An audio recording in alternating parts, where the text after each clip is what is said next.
Berlin is a beautiful city, you have seen it, lots of water, lots of green, lots of art, culture and history. And it's in the middle of Europe where East and West meet, where history was made more than once. There are 26 ministers who came to this summit from different countries. They all presented projects that advanced women, that involved partnerships between government, business, or civil society. So for 35 years, we come together to exchange solutions, whether it is from business, whether it is from government.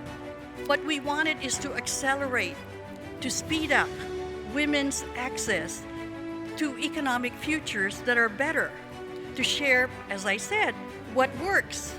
Liebe Frau Vizepräsidentin des Deutschen Bundestages und liebe Frau Vizepräsidentin des Vietnam. Thay mặt cho đoàn đại biểu Việt Nam, tôi gửi đến bà Chủ tịch hội nghị. Demographics is key. It's key to understanding the major economic and social trends. Africa will experience a meteoric rise to reach 2.5 times its current population at the end of the century. Africa will represent more than twice as much as Europe, North America, and Latin America combined. Ensure that your organization is truly engaging with the stakeholders. No matter what political environment you're in, if you are not engaging at a local and national level, you are not part of the game. Now, we are still trying to grapple our heads around agents and AI and how this is going to influence the way that we live and work. And there is already a new technology looming on the horizon, now becoming more and more a possibility, and that's quantum computing. Because all this talk about AI is something that I think that we need to go back to basics. We need to understand what this means to a small, medium-sized enterprise. Should a CEO take a public position? I have, in my entire career, met and seen actually very few companies that have consistently taken public positions on social, political issues. We are inclusive. We are aware of the fact that we have 42,000 employees. We have 10 million private clients. So we need to make sure that we have our values, but that we do not exclude anyone. So we need to be very inclusive.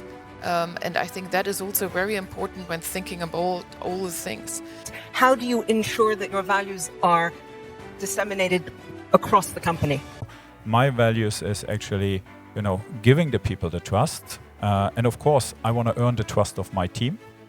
And at the same time, you need to have this purpose, because if you don't have that, I think nowadays, yes, as a CEO, you have an economic responsibility of the company, but you cannot motivate people anymore by just economic targets. You need to have a wider scope, and this is what we try to trigger in the team. The role model piece is the beginning of the story. But it's very difficult to be a role model.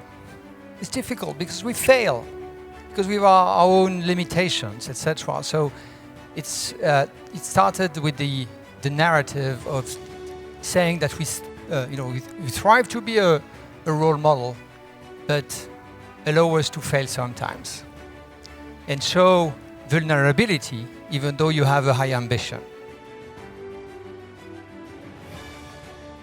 To do a true partnership, like a joint venture, which is something that we're doing with multiple companies, is I think a really good way to slowly expand into the global market, especially with when we talk about what's going on globally, and if you can show that partnerships and how we all work together so that each company, each country succeeds. I think that's a lead by example that we can do. All the women who paved the way for us. And I call upon the younger generation here in the room to do much more to promote equality. I see from where I stand a massive pushback against what our mothers, our grandmothers and ourselves have been fighting for. So let us agree that we will not let those granddaughters be silenced, have to abstain, and be constrained. It's an overwhelming feeling to be here to host the gala dinner of a Global Summit of Women, because it's very special, as you know, it's a 35th anniversary. Without Global Summit, I wouldn't be here today either.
Our career trajectories do not look like what they would have maybe 20 or even 10 years ago. I think a lot of the times we feel like we have to be pigeonholed into this one thing or another. How can we get involved in other problems if we're not taking care of ourselves first? The single greatest issue for working women today is the desire for balance, is the desire for choice, is the desire for autonomy over their own bodies. Access to contraception gives us that choice.